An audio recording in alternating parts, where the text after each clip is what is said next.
Hey everybody on YouTube. Today I thought I'd take out a moment to do another vintage video repair or Q&A. I want to do this video today because I'm getting a lot of emails and a lot of people writing me asking me if I can talk in layman's terms because terminology might get lost in translation with people on YouTube who may not understand this because they're not electronic repair techs. I totally get that. I understand that. So let me explain a few things to you guys in layman's terms so people will understand. Okay, in the 1970s, they came out with these first video recorders. They were called EIAJ reel-to-reel. They were black and white. They were color. They were standard 2-field scan and 1-field scan. 1-field scan would be skip field. Basically, this is a 2-head VCR, basically. It's a monster of a VCR, but it's a 2-head VCR. Okay. They did come in color. They did come in black and white. Okay. But most of the people who used to own these, they were basically for like schools and maybe car dealerships. The odds of somebody having money to buy one of these for their home in the early 70s, like 1970 through 75, was pretty slim. And for somebody to realize that they had a television that came with it, that you're actually able to record television programs on these tapes, that's even more amazing. Because normally people wouldn't think like that. This wasn't, it was in the early days of nobody even really knowing what video was. This was a very, how you'd say, first attempt of a VCR during that time. And this particular guy must have had money. Whoever owned these videotapes, he must have had money, or it looks like he might have been in broadcasting somewhere along the lines. He was in broadcasting, and maybe he was making good money at that time, and he wanted to record stuff at home.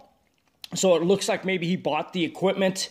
Mind you, it looks like he bought 5 different reel-to-reel video machines from 1970 through about 76. All these recordings were done on different machines, and ironically, I have to have all those machines to do this. Skip field, special color, regular color, whatever the situation is, I have to have these machines. So I do have 5 up and running machines that are completely rebuilt, perfect working order, but I have to check every tape, find out what machine it was done on. This is a ton of work, people. I got to clean the tapes, and it's just, and if they play and track properly, I have to make constant adjustments. This is really, really a lot of work, and I don't know if people understand what's involved. I'm just trying to explain it to you. It's not like a VCR. You can just pop the tape on and let it play, and it works. It doesn't work like that. I wish it did. You get video head clogs, and you got to restart the tape all over again. It's a lot of stuff that's involved on these. All right. Anyways, I'm going to point out a couple things that people are a little confused about. I did make a clip about hot video. Okay. In video layman's terms, what hot video means, it means oversaturation of the video. And what that means is, in the early days of reel-to-reel video machines, they had what's called video gain adjusters or potentiometers, where you could adjust the video coming into the deck so it looks good before you record it. This particular man had no idea how to use any of this equipment. He didn't even set the tracking. And he left the video level in the constant same position. And these things used to come with a television, and you could jump around to any TV channel you want by turning the knob on the front of it. He was a big channel surfer, which is a big issue for trying to capture these on a capture card.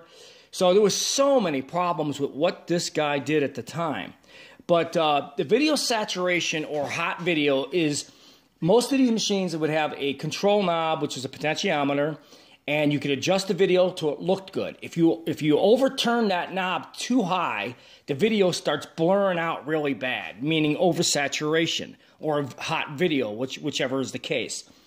This guy had it at the borderline on a lot of these channels where the video saturation or hot video was just in the peak. And if you notice in some of the videos, you'll see lines coming off the images sometimes. That's because the video saturation was too high. So that's what that means in layman's terms. Hot video, video saturation, that's what that means.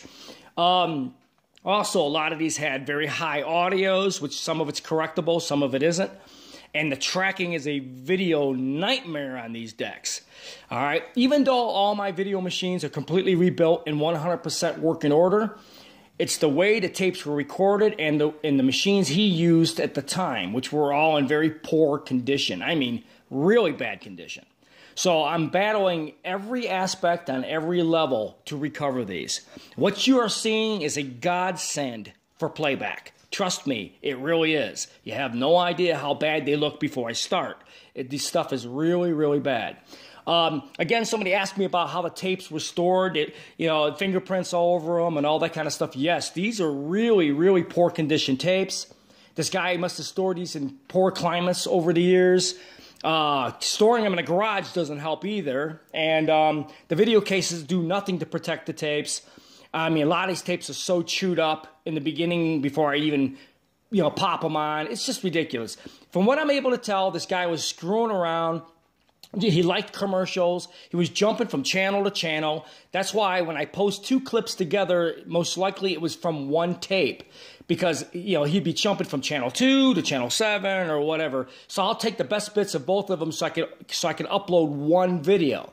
I'm not trying to be a museum like some of these people who think they are out there. I'm just posting clips for people to see. I am not a museum. I'm not trying to do a lengthy museum website. I'm just posting clips along the lines as I do it. I will probably create a museum page and do that stuff later on when I can properly do everything and don't have to be dealing with these tapes. But just to let you guys know, I'm not a museum. I'm just popping clips here and there, and I butt them together because it's easier for me because I don't have time to render tapes galore and upload them on YouTube. I just don't have that kind of time. So I hope you guys are enjoying these clips. I hope you enjoy what I'm doing. Like I said, you have no idea the process going in that's involved in this. I wish I could show everybody and they could be standing right in front of me and they could see what I do every day. You guys would be amazed at what has to be done. You probably would say I would never do that, and most likely you wouldn't. So I hope you guys are enjoying these videos and just keep watching more cool stuff to come. Talk to you later.